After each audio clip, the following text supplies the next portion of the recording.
TNI Angkatan Laut menggagalkan upaya penyelundupan narkotika ke Indonesia melalui jalur perairan Kepulauan Riau. Total narkotika yang berhasil digagalkan masuk ke Indonesia seberat 1,9 ton. Jangan dari depan. Kapal penangkap ikan berbendera negara Thailand berusaha menyeberangi perairan Selat Durian Riau secara ilegal. Kapal ikan ini bukan sembarang kapal nelayan, melainkan kapal pengangkut narkotika yang berusaha masuk ke Indonesia.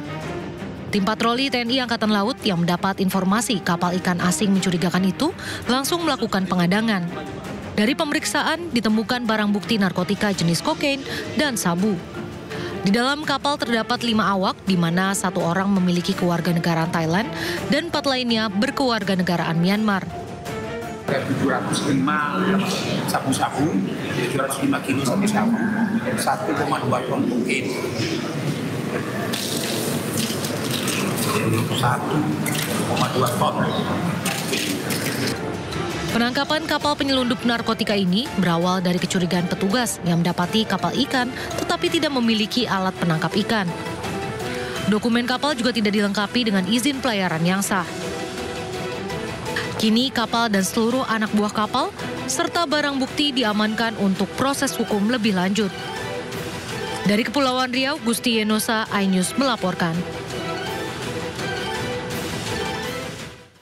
Pemirsa, sebanyak 2 personil Satgas Operasi Damai Kartens 2025 gugur setelah terlibat kontak tembak dengan kelompok bersenjata atau KKB.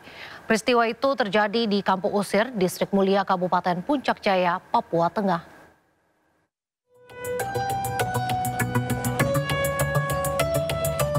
Dua anggota Satgas Operasi Damai Kartens 2025 gugur ditembak kelompok kriminal bersenjata atau KKB Ternus Enumbi di Kampung Usir, Distrik Mulia, Kabupaten Puncak Jaya, Papua Tengah. Kedua anggota yang gugur yakni Bribda Dedi Tambunan yang terkena 1 luka tembak dan Barada Raymond Rere yang terkena 2 luka tembak. Keduanya tertembak saat tengah mengendarai sepeda motor di sekitar Kampung Usir dan saat kejadian warga sekitar mengaku mendengar suara letusan senjata api. Aparat gabungan hingga saat ini masih melakukan penyisiran di wilayah sekitar untuk mengamankan situasi dan memburu para pelaku. 2 personil Satgas Operasi Damai Kartens 2025 dilaporkan telah gugur di Kampung Usir, Distrik Mulia, Kabupaten Puncak Jaya, Papua Tengah pada Kamis tanggal 15 Mei. Kedua korban adalah Bribda Dedi Tambunan serta Barada Raymond Rere. Keduanya merupakan personil aktif dalam Satgas Operasi Damai Kartens 2025. Kedua korban sempat dievakuasi ke RSUD Mulia, namun saat tiba di rumah sakit, mereka dinyatakan telah meninggal dunia. Aparat gabungan hingga kini masih melakukan penyisiran di wilayah sekitar guna mengamankan situasi dan mengejar para pelaku. Pasca kejadian, kepolisian juga mengimbau kepada masyarakat Puncak Jaya untuk tetap tenang, tidak mudah terprovokasi, serta mendukung upaya penegakan hukum yang dilakukan aparat. Dari Timika, Papua Tengah, Nathan Making, iNews melaporkan. Sebelumnya pada Sabtu 10 Mei 2025, Satgas Gabungan Komando Operasi TNI HPMA berhasil melumpuhkan 18 anggota organisasi Papua Merdeka atau OPM, termasuk pimpinan mereka, Nekison Enumbi alias Bumiwalo Enumbi. Nekison Enumbi alias Bumiwalo Enumbi tercatat dalam daftar pencarian orang dengan keterlibatan dalam sejumlah insiden mematikan, termasuk penembakan terhadap aparat dan warga sipil. Bumiwalo Enumbi dikenal sadis atas berbagai serangan brutal seperti penembakan tukang ojek, serangan terhadap kendaraan umum, dan insiden berdarah lainnya yang mengganggu stabilitas wilayah Puncak Jaya. Dalam baku tembak yang terjadi, Bumiwalo tewas di tempat. Dari lokasi kejadian, petugas mengamankan sejumlah barang bukti, antara lain senjata api otomatis, amunisi, senjata tajam, alat komunikasi, hingga anak panah. Berdasarkan laporan resmi di lapangan, sebanyak 18 anggota OPM tewas dalam kontak senjata. Peristiwa itu terjadi di Distrik Sugapa, Intan Jaya pada Rabu 14 Mei 2025 sekitar pukul 04.00 waktu Indonesia Timur. Saat itu aparat TNI hendak memberikan pelayanan kesehatan dan edukasi ke warga di Kampung Titigi, Dugu Siga, Jendapa, Sugapa Lama, dan Zanamba. Namun, situasi berubah saat aparat dihadang kelompok bersenjata, sehingga dalam seketika itu juga TNI melakukan operasi penindakan yang terukur dan profesional. Dalam operasi tersebut, aparat TNI juga menyita sejumlah barang bukti, diantaranya satu pucuk senjata organik AK-47, satu pucuk senjata rakitan, puluhan butir amunisi berbagai kaliber, kemudian busur dan anak panah serta bendera bintang kejora. Pemirsa, Bakamla RI bersama Satgas TNI menggagalkan pengiriman 25 calon pekerja migran Indonesia non-prosedural ke Malaysia. Pengiriman calon pekerja ilegal menuju Tawau, Malaysia melalui pelabuhan Tunontaka, Kabupaten Nunukan, Kalimantan Utara berhasil digagalkan oleh tim Bakamla RI dan Satgas TNI pada Kamis dini hari. Penangkapan dilakukan saat tim gabungan Bakamla RI dan Satgas TNI melakukan pemeriksaan terhadap KM Bukit Siguntang yang datang dari Tarakan. Dari hasil pemeriksaan teridentifikasi 17 CPMI-NP, 12 laki-laki dan 5 perempuan. Terdapat juga 8 orang lainnya, yakni 2 laki-laki dan 6 perempuan yang sempat melarikan diri saat hendak dibawa ke BP3MI, namun identitas berupa KTP mereka berhasil dipegang tim gabungan. Para CPNI-NP yang mayoritas berasal dari Nusa Tenggara Timur atau NTT dibawa menuju kantor BP3MI Nunukan untuk menjalani proses verifikasi dan pendataan resmi di bawah koordinasi BP3MI. Ratusan warga negara asing bermasalah di berbagai wilayah Jabodetabek diamankan oleh Direktorat Jenderal Imigrasi. WNA bermasalah tersebut mulai dari soal izin visa hingga tindak kriminal.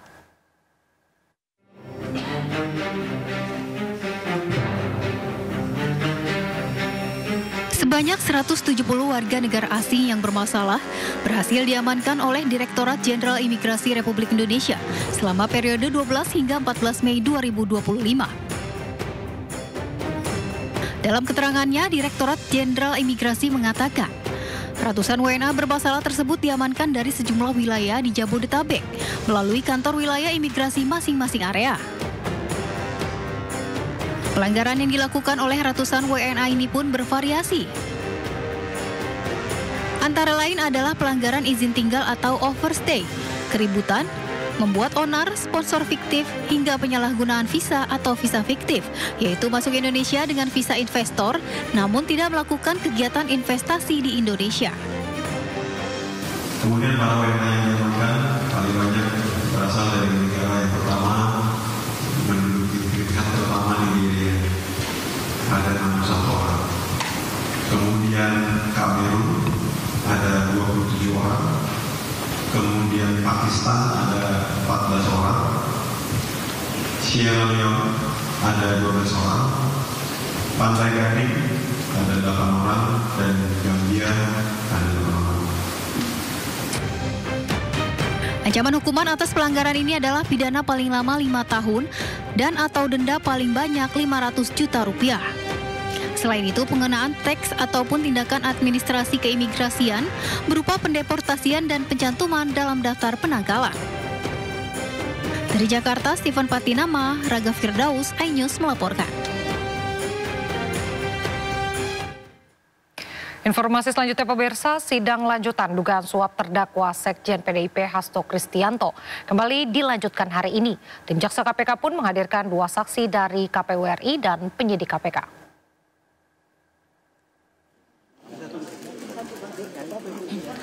Mantan Komisioner Komisi Pemilihan Umum Hashim Asyari menjadi salah satu dari 2 saksi yang hadir di ruang sidang di Pengadilan Tipikor Jakarta.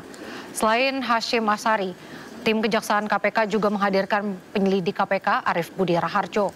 Tim Kejaksaan KPK meyakini bahwa Hasto telah terlibat suap kepada eks-komisioner KPU Wahyu Setiawan demi kepentingan penetapan pergantian antar waktu mantan caleg PDIP Harun Masiku. Kebetulan saksi atas Hashim Asyari ada di ruangan ini. Apakah mau Hashim Asyari? Yang kedua,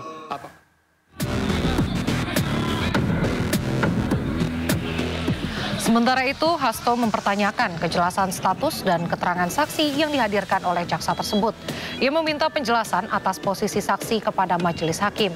Menanggapi pertanyaan dan protes dari pihak Hasto, Jaksa KPK Wawan Yunarwanto menjelaskan kehadiran penyelidik KPK untuk menjelaskan gagalnya operasi tangkap tangan yang dilakukan KPK di Perguruan Tinggi Ilmu Kepolisian pada 8 Januari 2020 lalu.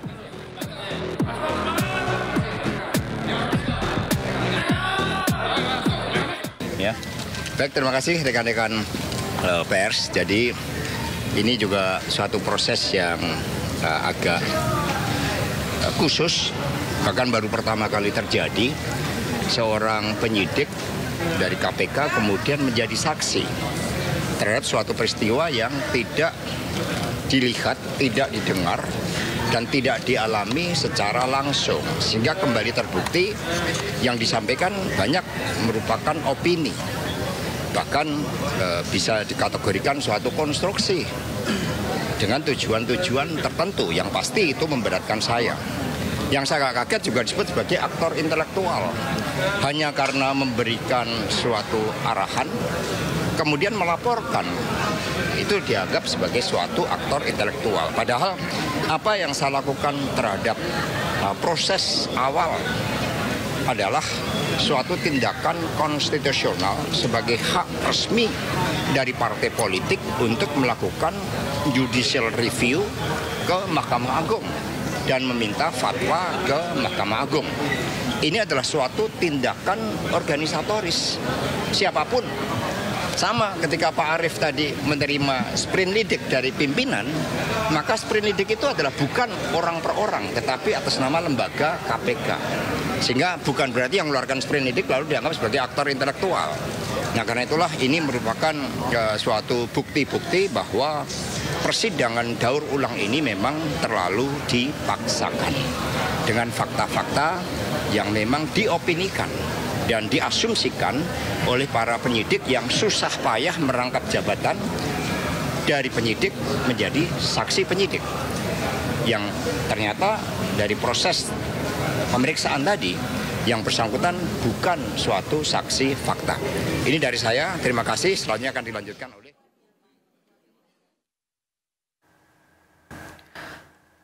Dalam persidangan ini, sejumlah elit PDI Perjuangan pun nampak hadir di Pengadilan Tipikor Jakarta. Mulai dari mantan Gubernur Jawa Tengah yang juga Ketua DPP PDIP, Ganjar Pranowo, hingga politikus senior PDI Perjuangan Pandana Baban.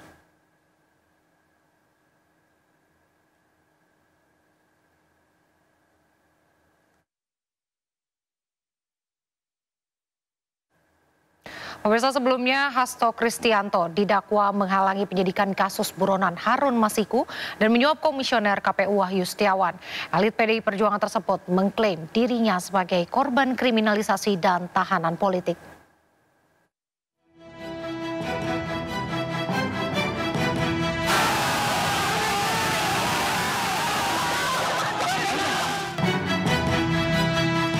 Tepat di malam Natal, 24 Desember 2025, KPK menetapkan Sekjen PDI Perjuangan Hasto Kristianto sebagai tersangka dalam kasus suap dan perintangan penyidikan.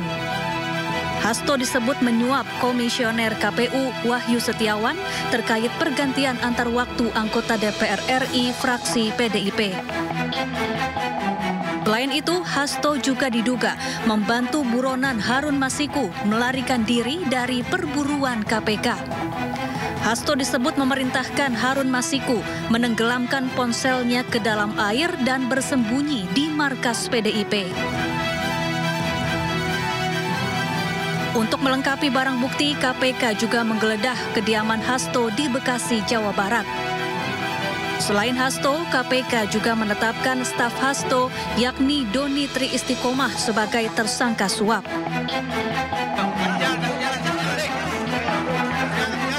Tak terima dijadikan tersangka, Hasto mengajukan pra-peradilan ke Pengadilan Negeri Jakarta Selatan. Namun hakim menolak pra-peradilan Hasto sehingga status tersangka Hasto tetap sah. Kasus Hasto pun memasuki babak baru. Kasusnya kini tengah bergulir di Pengadilan Tindak Pidana Korupsi Jakarta. Dalam dakwaannya, Jaksa KPK menyebut Hasto terbukti menghalangi penyidikan kasus Harun Masiku. Tim Liputan iNews melaporkan. Informasi selanjutnya pemirsa, Roy Suryo penuhi panggilan penyidik Polda Metro Jaya dalam kasus tudingan ijazah palsu Joko Widodo yang dicecar 24 pertanyaan. Selain Roy Suryo, pegiat media sosial Dr. Tifa juga hadir di Polda Metro Jaya dan dicecar 61 pertanyaan, termasuk terkait peristiwa 26 Maret 2025 di Jakarta Selatan seperti yang dilaporkan Jokowi.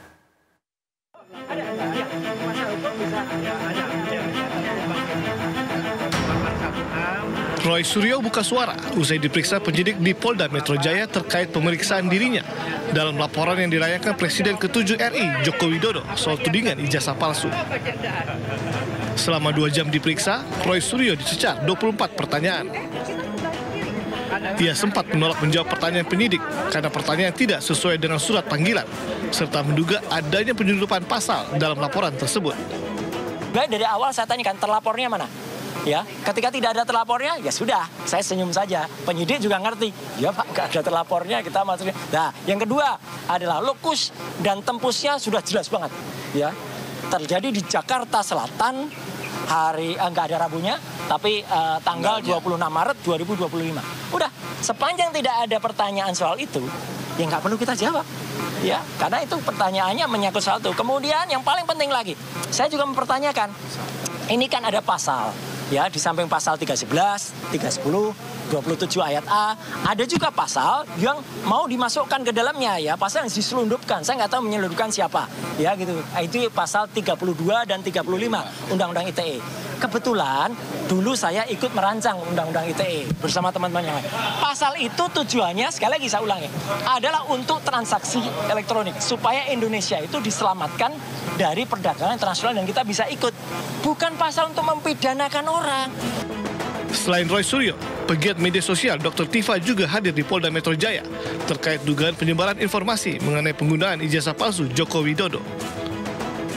Ia dicecar 61 pertanyaan, termasuk terkait peristiwa 26 Maret 2025 di Jakarta Selatan seperti yang dilaporkan Jokowi.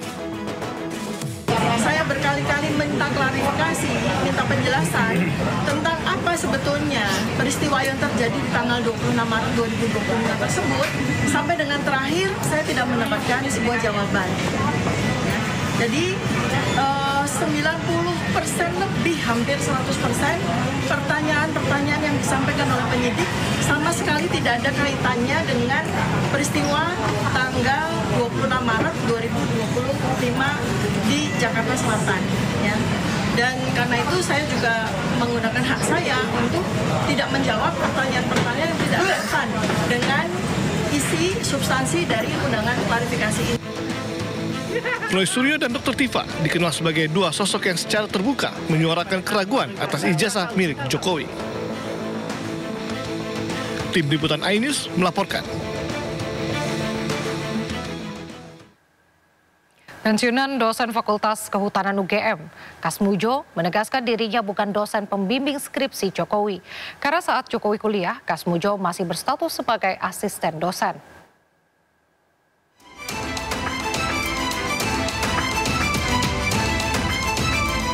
Seorang pensiunan dosen Fakultas Kehutanan Universitas Gadjah Mada, Kasmujo, jadi sorotan usai dikunjungi Presiden ke-7 RI Joko Widodo. Jokowi menyebut Kasmujo adalah orang yang berjasa dalam kesuksesan skripsinya. Namun pria berusia 75 tahun ini mengaku dirinya bukan dosen pembimbing skripsi Jokowi, melainkan hanya dosen pembimbing akademik. Sebab saat Jokowi kuliah, Kasmujo masih berstatus sebagai asisten dosen. Ijazah saya sama sekali tidak bisa cerita. Karena saya tidak membimbing, tidak mengetahui, tidak ada prosesnya. Pembimbingnya itu Profesor Sumitro. Pembantunya ada sendiri, yang uji ada sendiri. Jadi kalau mengenai ijazah sampai palsu itu, saya tidak bisa sama sekali cerita. Saya orang jujur, sopan, disiplin, jangan suka bikin apa adanya. Dan saya oleh karena ini wartawan, saya minta nanti juga ditulis yang baik. Saya karena saya merasa tidak tahu sama sekali kalau kaitannya dengan ijazah, dan saya sama sekali belum pernah melihat ijazahnya itu seperti apa. Sebelumnya Jokowi mendatangi kediaman Kasmujo Selasa lalu. Jokowi datang untuk bersilaturahmi dan bernostalgia terkait masa-masa kuliah. Tim Liputan iNews melaporkan. Sebelumnya, rektor, wakil rektor, hingga mantan dosen UGM Kasmujo digugat ke Pengadilan Negeri Sleman, Yogyakarta. Penggugat menuntut UGM membayar 69 triliun rupiah karena dituding ikut membuat gaduh terkait dugaan ijazah palsu Jokowi.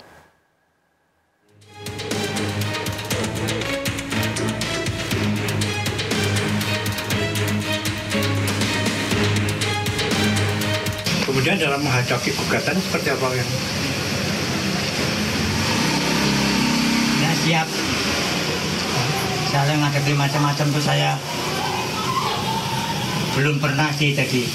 Orang itu harus sejujur mungkin, sesungguh mungkin, seadil-adilnya, sedisiplin mungkin. Jadi kalau ditanya seperti itu, jawabannya saya waduh, nggak punya jawaban.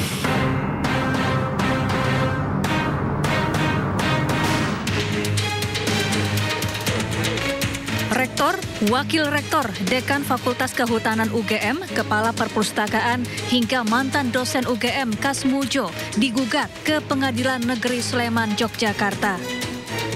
Gugatan terkait perbuatan melawan hukum dan masih ada kaitannya dengan ijazah S1 Presiden ke-7 RI Joko Widodo yang dipermasalahkan sejumlah pihak. Penggugat atas nama Komarudin menggugat kampus UGM senilai 69 triliun rupiah. Komarudin menilai gara-gara ijazah Jokowi dituding palsu, terjadi kegaduhan di masyarakat. Jadi kalau besok hadir semuanya, insya Allah kita akan memediasi, mencari win-win solution. Apakah yang sebaiknya terhadap penanganan perkara tersebut. Jadi akan dituangkan ya tanggal 22 itu. Kalau memang tercapai kata sepakat berdamai, itu para pihak tentunya akan menuangkan dalam suatu perdamaian atau yang disebut akta pandading, ya. Dan itu isinya para pihak. Sidangnya masih bersifat tertutup, berlaku antara para pihak saja, penggugat dan para tergugat. Sementara itu UGM mengaku siap menghadapi gugatan.